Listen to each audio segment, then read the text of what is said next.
అమరావతి పూర్తయితే తద్వారా 175 నియోజకవర్గాల అభివృద్ధికి ఆస్కారం ఉంటుందన్నారు. ప్రపంచ స్థాయి ప్రమాణాలతో రూపుదిద్దుకుంటున్న రాజధాని అమరావతి నగరం పూర్తయితే 1,00,000 కోట్ల రూపాయల ఆదాయం వస్తుందని రాష్ట్ర జలవనరుల శాఖ మంత్రి నిమ్మల రామానాయుడు చెప్పారు. మున్సిపల్ పట్టణాభివృద్ధి శాఖ మంత్రి పి నారాయణ, తెలుగుదేశం పార్టీ రాష్ట్ర అధ్యక్షుడు గాజువాక ఎమ్మెల్యే పల్లా శ్రీనివాసరావులతో కలిసి అమరావతిలో నిర్మాణంలో ఉన్న ఐకానిక్ భవనాలను, ఎమ్మెల్యే ఎమ్మెల్సీ క్వార్టర్లను, అఖిల భారత సర్వీస్ ఉద్యోగుల క్వార్టర్లను ఆయన పరిశీలించారు.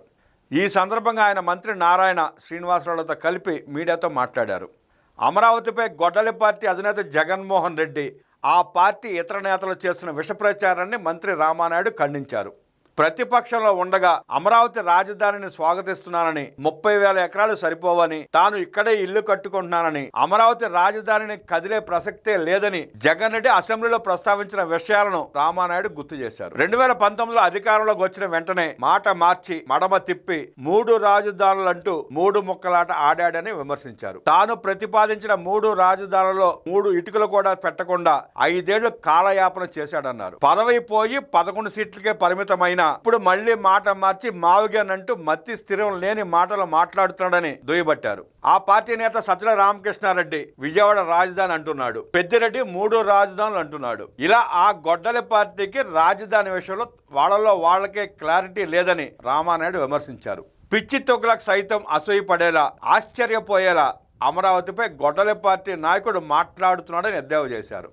కర్ణాటకకు బెంగళూరు, తమిళనాడుకు చెన్నై, తెలంగాణకు హైదరాబాద్ నుండి 70% ఆదాయం అందిస్తున్నట్లే ఆంధ్రప్రదేశ్కు అమరావతి ఆదాయం ఇస్తుందన్నారు. అమరావతి రాజధాని వైఖరిలో జగన్ తీరు చూస్తే ఓసరవెల్లి సైతం సిగ్గుపడుతుందని ఎద్దేవా చేశారు. సచివాలయ అన్ని శాఖల అధికారులు, ఉద్యోగులు సుమారు 16,000 మంది ఒకే చోట పనిచేసే విధంగా 5 ఐకానిక్ టవర్లు డిజైన్ చేశారన్నారు. ప్రపంచంలోనే అత్యంత ఎత్తైన సెక్రటేరియట్ భవనంగా 204 మీటర్లు ఎత్తుతో నిర్మిస్తున్నారని సంతోషం వ్యక్తం చేశారు.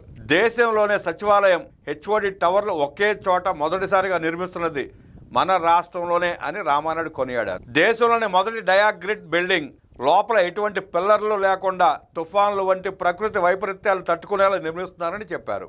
చంద్రబాబు నాయకత్వంలో ప్రపంచ స్థాయిలో ప్రజా రాజధాని నిర్మిస్తున్నామని మంత్రులు పల్లా శ్రీనివాసరావు చెప్పారు. సీడ్ యాక్సెస్ రోడ్డు కోసం మొత్తం 45.47 ఎకరాలకు గాను 99.5% మంది రైతుల నుండి భూమిని సమీకరించామన్నారు. ఇంకా కేవలం ఎకరా 52 సెంట్లు మాత్రమే భూ సమీకరణ ద్వారా రావాల్సి ఉందని, కేవలం 0.5% మాత్రమేనని రామానాయుడు చెప్పారు. కేవలం 1-2 రైతులు రాజకీయ దురుద్దేశంతో భూములు ఇవ్వకుండా అడ్డుపడుతున్నారని ఆయన పేర్కొన్నారు.